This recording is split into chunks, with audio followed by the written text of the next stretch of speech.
لا حول ولا قوة إلا بالله العلي العظيم. أعوذ بالله من الشيطان الرجيم. بسم الله الرحمن الرحيم. الحمد لله الذي جعل الحمد مفتاحا لذكره وسببا للمزيد من فضله ودليلا على آلائه وعظمته.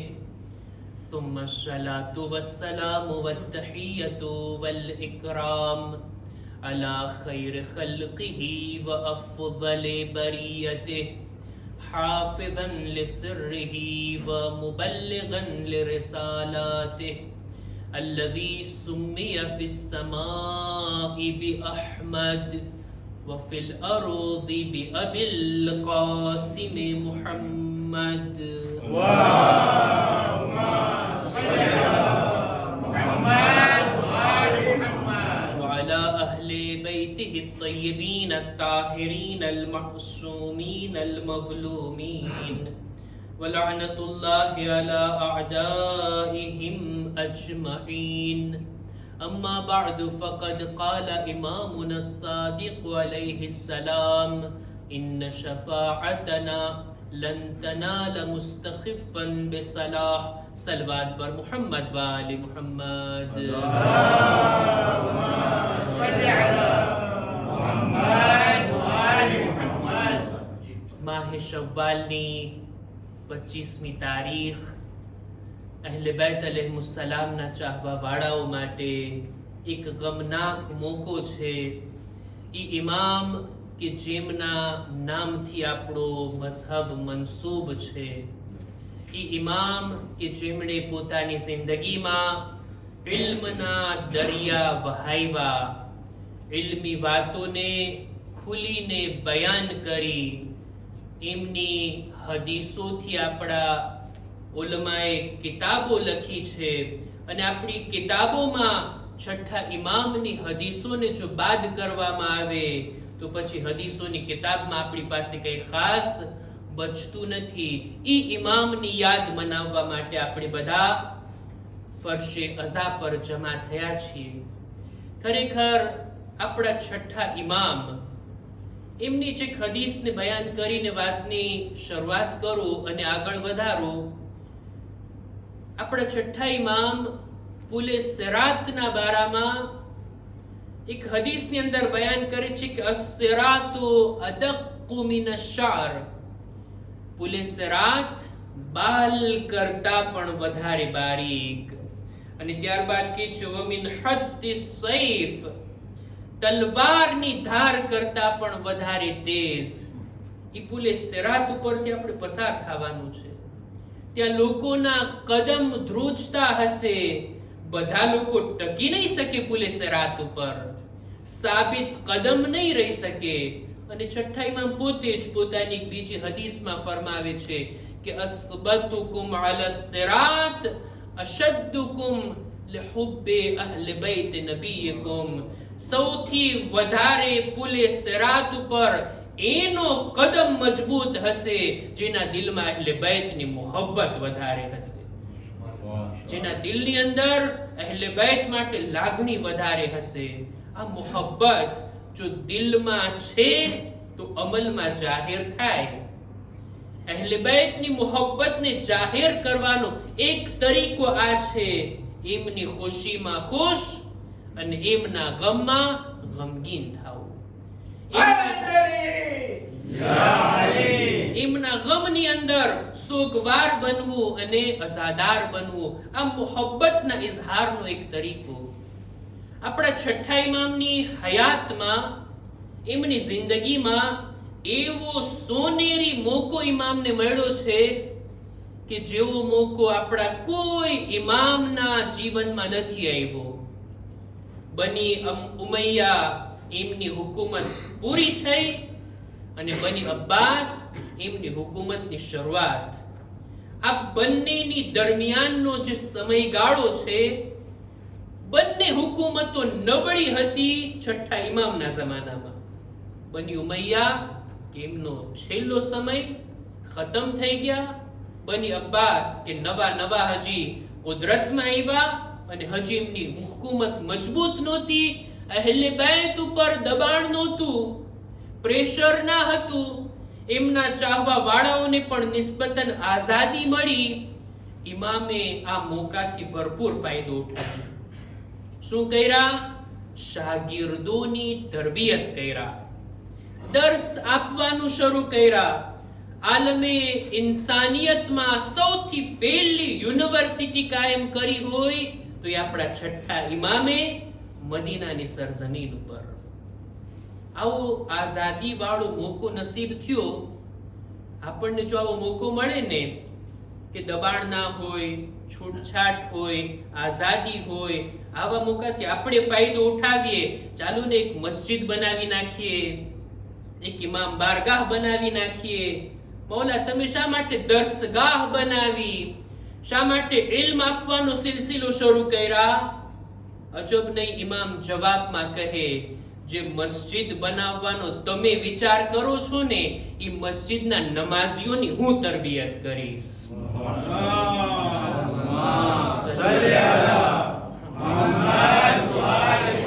જે ઇમામ બારગાહ તમારે બનાવવો છે ને એના અઝાદાર ઈ મારી દર્સગાહમાં તરબિયત પામશે.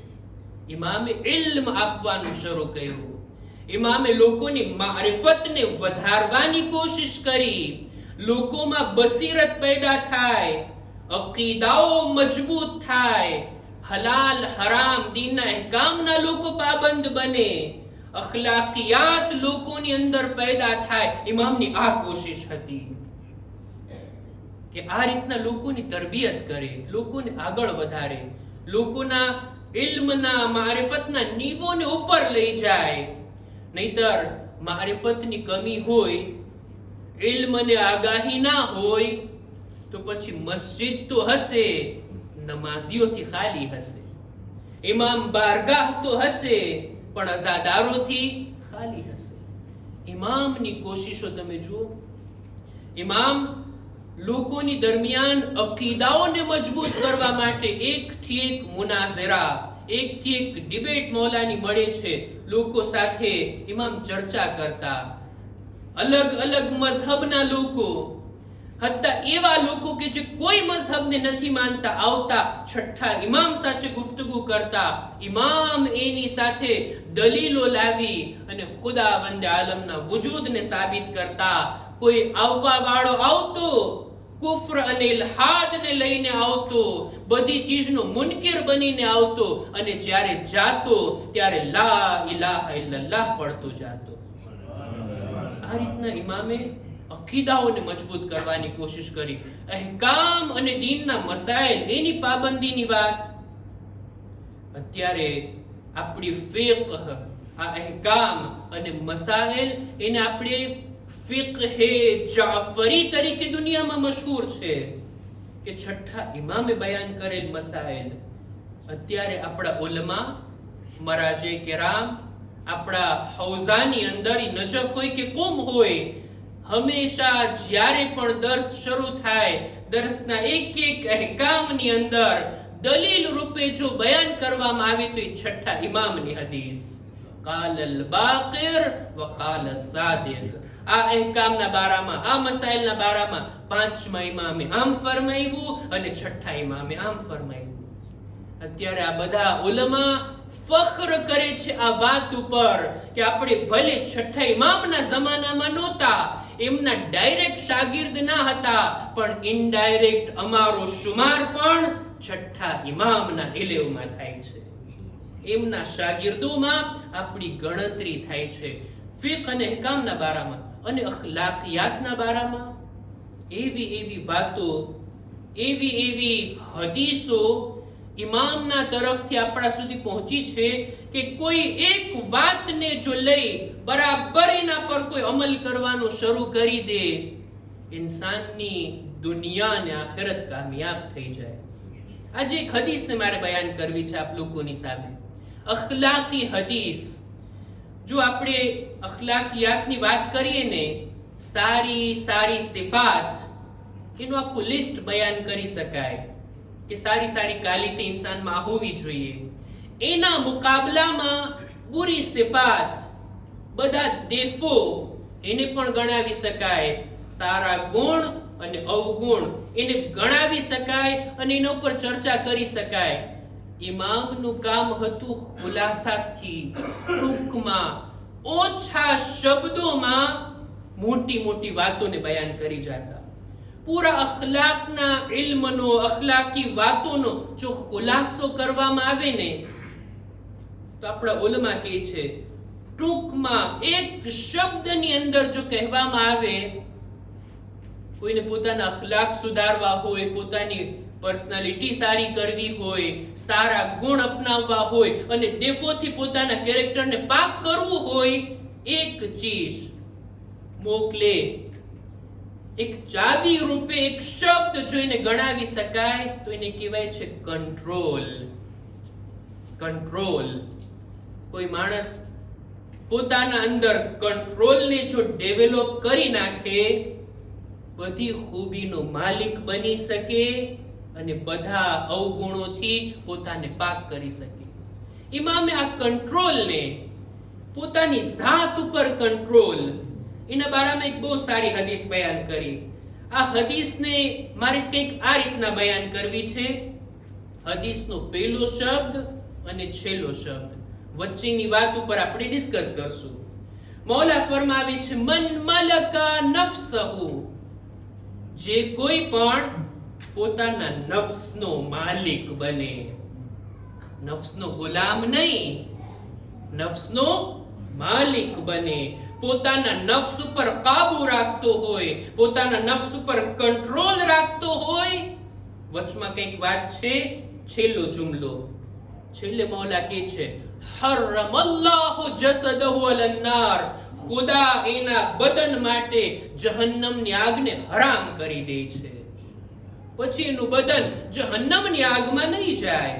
ઈ માણસ જહન્નમી નથી જેણે પોતાના નફ્સ ઉપર કાબુ મેળવી લીધો.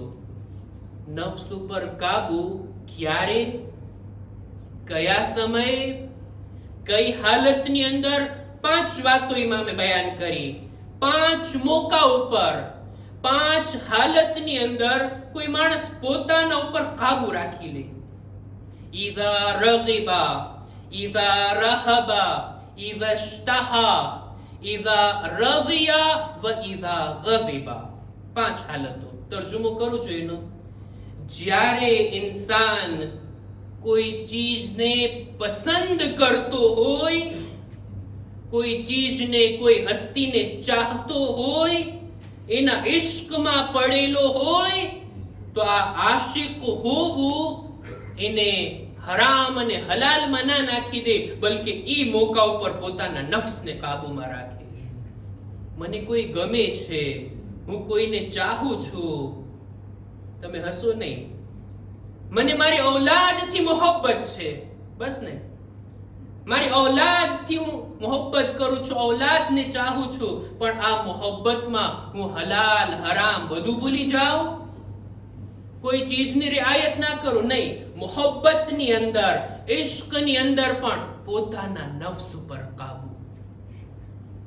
કોઈ માણસને કોઈ નથી ગમતો, ઇઝા રહબા, કોઈને હું ના પસંદ કરું છું, મને ઓલો નથી ગમતો, હું ઓલાને નથી ચાહતો, હું એને દેતેસ્તે કરું છું, પણ એનો મતલબ એમ નહીં કે એની ગીબત પણ કરે રાખું, એના વિશે બુરા શબ્દો પણ કાઢે રાખું, એના ઉપર જુલ્મ પણ કરતો રહું. ના, નથી ગમતો એના ઉપર પણ દુશ્મનીમાં પણ પોતાના નફ્સને કાબુમાં રાખે. મને કોઈ સાથે અણબનાવ છે, અબોલા છે, મને ઓલાની સાથે બોલચાલ થઈ છે, તો કઈ એની ગીબત જાયઝ નથી થઈ જાતી. ઓલો મારો દુશ્મન છે, એને આમ કર્યું ને તેમ કર્યું, પણ હદમાં રહે ઇન્સાન. પોતાના નફ્સને દુશ્મનીમાં પણ, નારાજગીમાં પણ, નાપસંદગીમાં પણ પોતાના નફ્સ ઉપર કાબુ. આ 2. ત્રીજું, ઇઝા ઇશ્તહા, જ્યારે કોઈ ચીજનું મન થાય, આવી હોય, ત્યારે પણ ઇન્સાન પોતાના નફ્સને કાબુમાં રાખે. કોઈ ચીજ ખાવાનું મન થાય, ક્યાંય જવાનું મન થાય, કોઈ કામ કરવાનું મન થાય તો પછી આ મન થાવામાં, પોતાના તેઝીરને પૂરું કરવામાં હું જેને તે, જ્યાં ને ત્યાં, જેની ને તેની સાથે ના, હરામ છે, હલાલ છે, સારું છે, બુરું છે, શરીયતની અંદર હક અને ના હક આ બધું બયાન થયું છે. મારા મનને પૂરું કરવામાં અહીંયા પોતાના નફ્સને કાબૂમાં રાખી. કેટલી ચીજ થઈ? 3. ચોથું, ઈઝા રઝિયા, ક્યારેક ઇન્સાન રાજી થાય, ખુશ હોય, સારો મોકો હોય ને, સારો ઇવેન્ટમાં હોય, ખુશીનો મોકો છે, રાજી થવામાં પણ પોતાના નફ્સ ઉપર કાબુ. ખુશીનો મોકો છે તો હરામ ચીજ હલાલ નથી થઈ જાતી. જાયઝ અને નાજાયઝનો તફાવત ખતમ નથી થઈ જાતો. રાજી થાય ત્યારે પણ પોતાના નફ્સ ઉપર કાબુ. વઈઝા ગઝિબા, અને ક્યારેક ગુસ્સામાં આવે, ક્યારેક નેરવે થાય, ક્યારેક ક્રોધમાં આવી જાય તો કોઈના ઉપર જુલ્મ ના કરી બેસે, કોઈના ઉપર હદથી આગળ ના વધી જાય, કોઈનો હક ગસ્બ ના કરી લે, કોઈના ઉપર જુલ્મ ના થઈ જાય, બેઅદાલતી અને ના ઇન્સાફી ના થઈ જાય. ગુસ્સામાં પણ પોતાના નફ્સને કાબૂમાં રાખે. ઇમામ આ રીતના કે છે 5 હાલતોની અંદર કોઈ ઇન્સાન પોતાના ઉપર કંટ્રોલ રાખી લઈને આ માણસ હરગીઝ જહન્નમમાં નહીં જાય. ખુદા ઇન્શાઅલ્લાહ છઠ્ઠા ઇમામની આ હદીસ ઉપર અમલ કરવાની આપણને બધાને નેક તૌફીક અતા ફરમાવે. દુઆની કબૂલી વાસ્તે એક બાવાઝે બુલંદ સલવાત.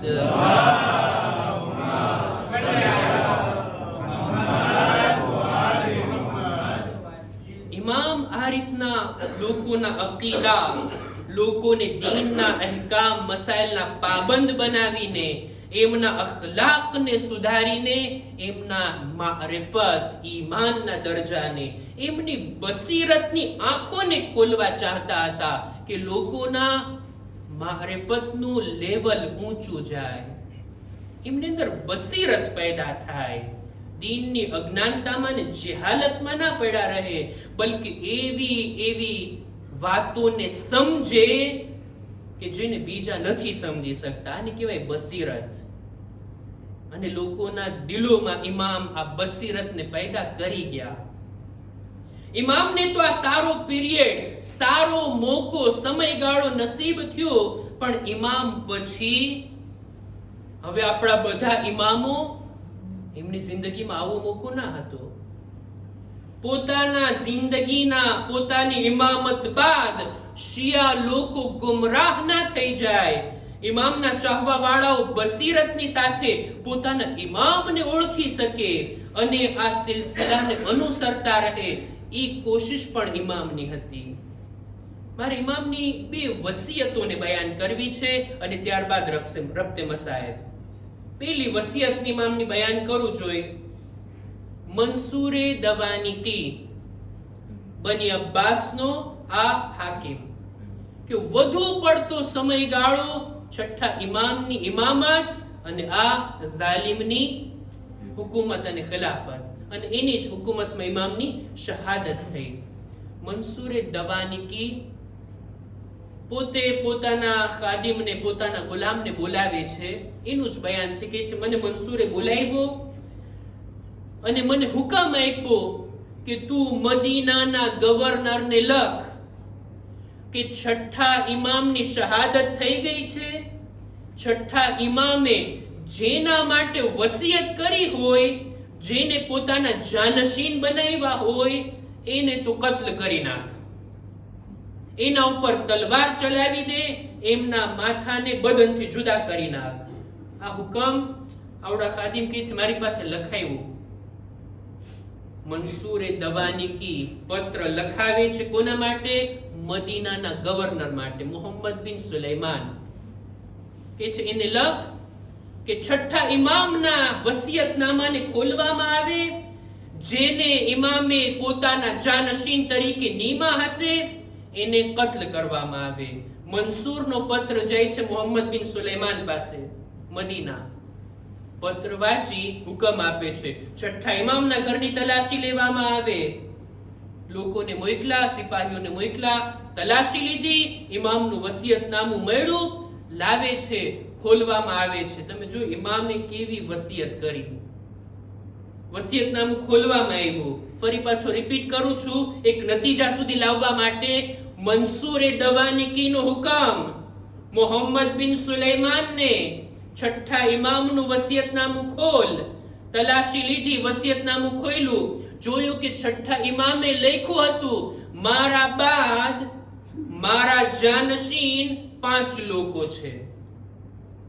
5 મારા જાનશીન. કોણ કોણ 5 હતા? પહેલું નામ મંસૂર દવાનિકી, બીજું નામ મદીનાનો ગવર્નર મોહમ્મદ બિન સુલૈમાન, ત્રીજું નામ ઇમામ કહે છે મારી ઝૌજા બીબી હમીદા ખાતુન, ચોથું નામ ઇમામ કહે છે મારો ફરઝંદ અબ્દુલ્લાહ અફતાહ. છઠ્ઠા ઇમામના એક ફરઝંદ હતા અબ્દુલ્લાહ અફતાહ, એટલે એમના બદનમાં કંઈક ખોડખાં પણ હતી, આંધી કાપે હતા, એટલે એને કહેવાય અફતાહ. કે છે ઈ મારો ફરઝંદ, ઈ મારો જાનશીન. અને 5મું નામ છે આપણા 7મા ઇમામ, ઇમામે મૂસલ કાઝિમ અલૈહિસ્સલામ.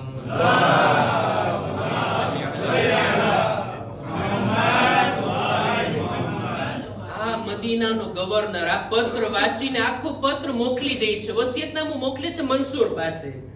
મંસૂર તે હુકમ આપ્યો ને ઇમામના જાનશીનને કત્લ કરવામાં આવે. બોલ આમાંથી કોને કત્લ કરો ને કોને કત્લ ના કરો?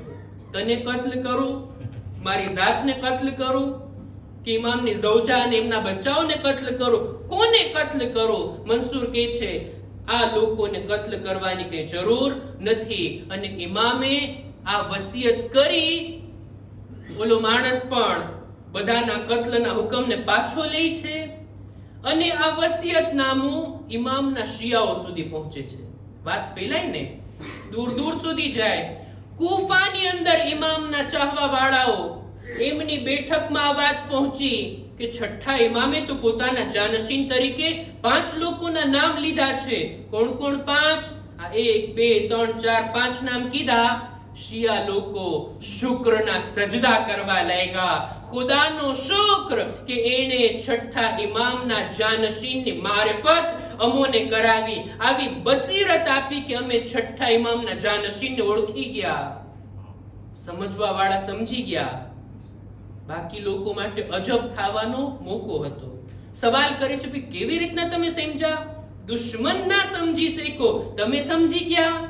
અમને પણ સમજમાં નથી આવતું, કેવી રીતના તમે ઓળખશો છઠ્ઠા ઇમામના જાનશીન તરીકે? ઇમામના ચાહવા વાળાઓ કહે છે છઠ્ઠા ઇમામ માસૂમ છે. માસૂમના જાનશીન આવા ઝાલિમ લોકો નથી બની શકતા.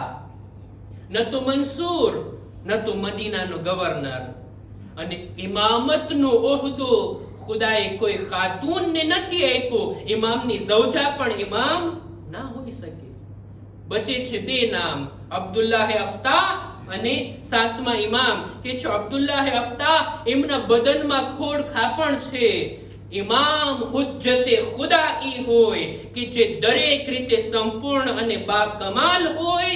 ન તો ઝાહિરી ઐબ હોય, ન તો બાતિની ઐબ હોય. બચે છે એક જ નામ, અને એ છે આપણા 7મા ઇમામ, ઇમામે મૂસા ઇબ્ન જાફર અલ કાઝિમ અલૈહિસ્સલામ.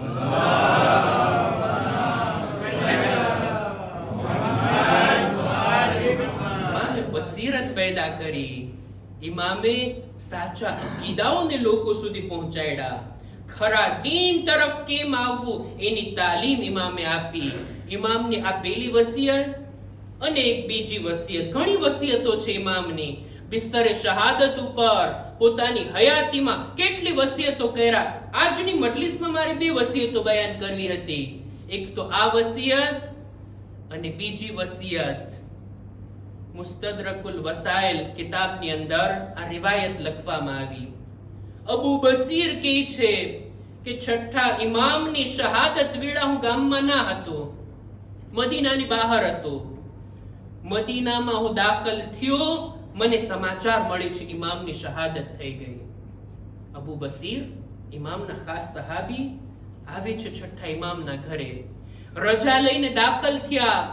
ઇમામની ઝૌજા પડદા પાછળ હતા, એમને તસ્લિયત આપી, ગિરિયા કર્યા. અબુ બસીર કહે છે હું પણ રડ્યો, ઇમામની ઝૌજા પણ ગિરિયા કરી.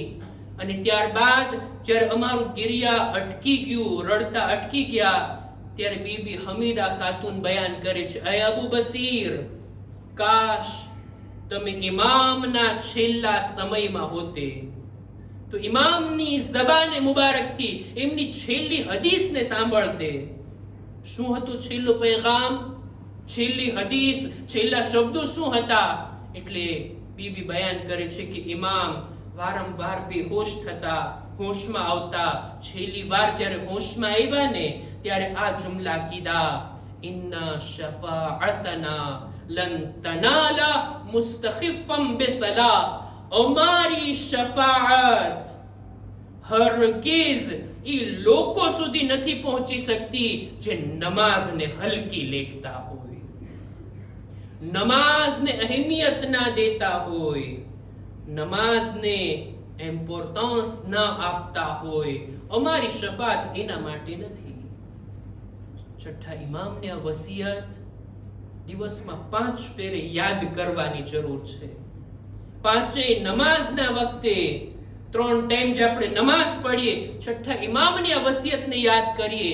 એવું તો નથી ને મારી જિંદગીમાં નમાઝનું મહત્વ જેટલું હોવું જોઈએ એના કરતા ઓછું છે?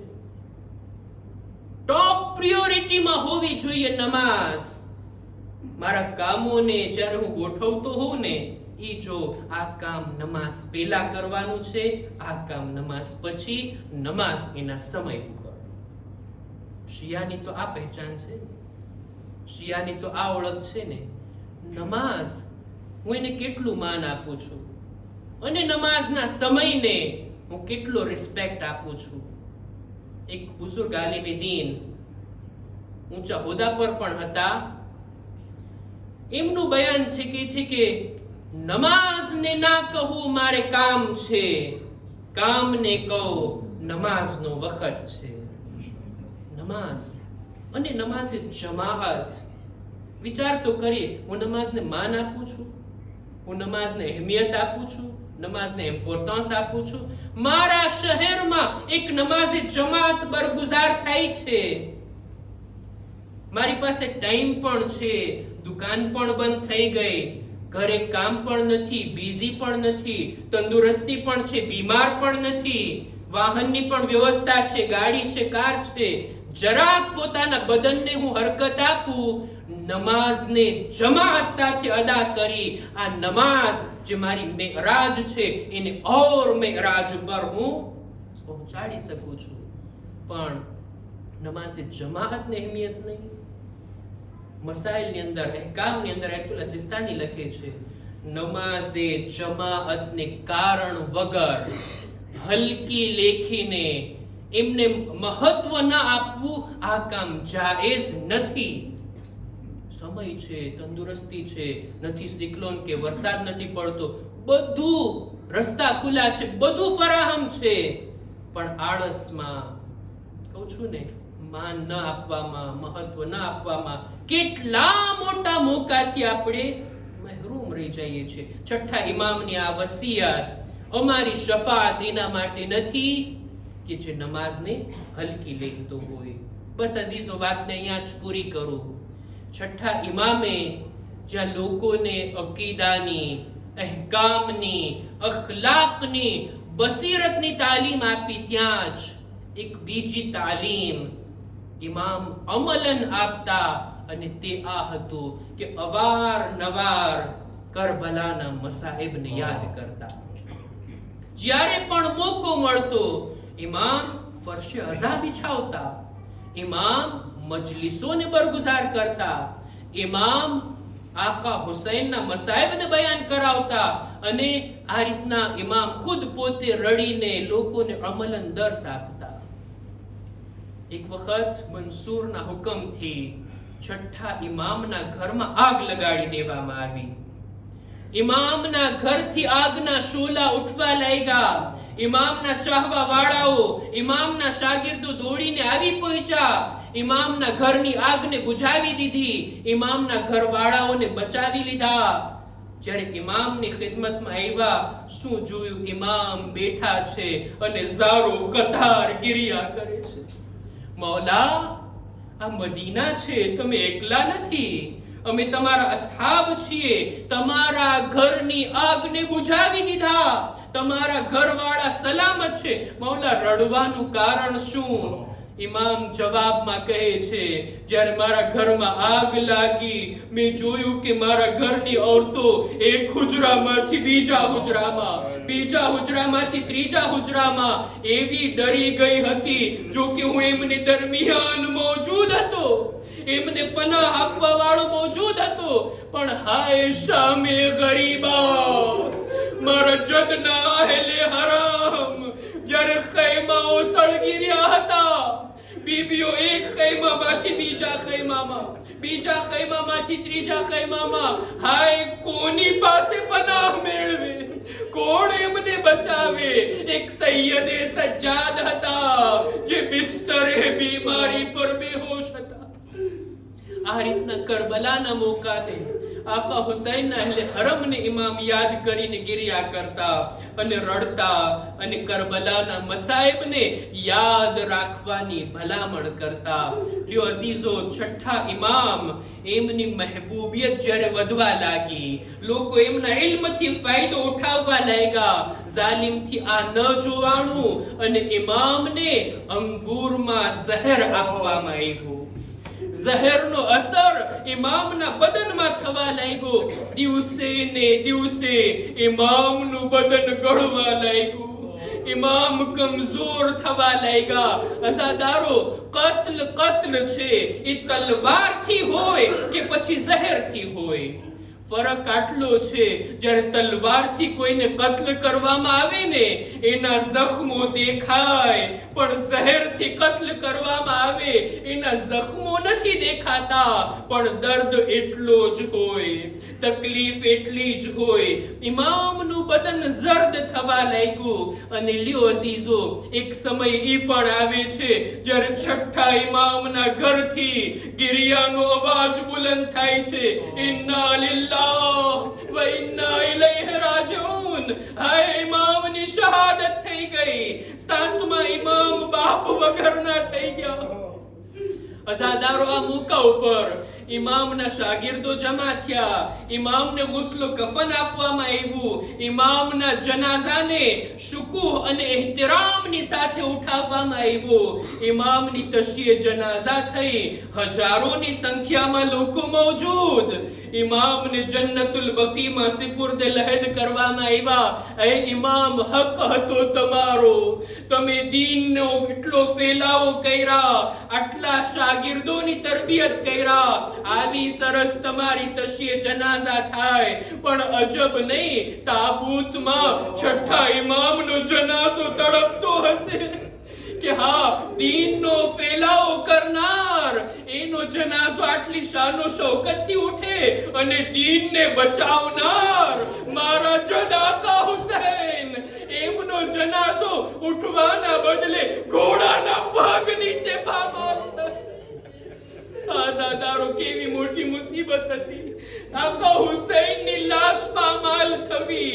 ચોથા ઇમામનું બયાન છે કે જ્યારે કાફલાને કૂફામાં લઈ જવામાં આવ્યો, ઇબ્ને ઝિયાદ પાસે શિમરા આવીને 10 લોકો માટે ભલામણ કરે છે, આ 10 લોકોને અલગથી ઇનામ આપવામાં આવે. ઇબ્ને ઝિયાદ પૂછે છે શા માટે? કે છે આ ઈ લોકો છે જેણે હુસૈનની લાશને ઘોડાના પગોથી પામાલ કરી. ચોથા ઇમામ, આ સાંભળવું હતું કે અજબ થઈ ગયા, એમનું દિલ તૂટી ગયું. એ મારા બાબા, માફ કરજો, તમારો જવાન દીકરો જિંદા રહ્યો અને એમના બાબાની લાશ આ રીતના પામાલ થઈ. અલા લઅનતુલ્લાહ અલલ કૌમિ ઝાલિમીન. وسيعلم الذين ظلموا أي منقلب ينقلبون. إنا لله وإنا إليه راجعون. ماتم حسين. یا حسین.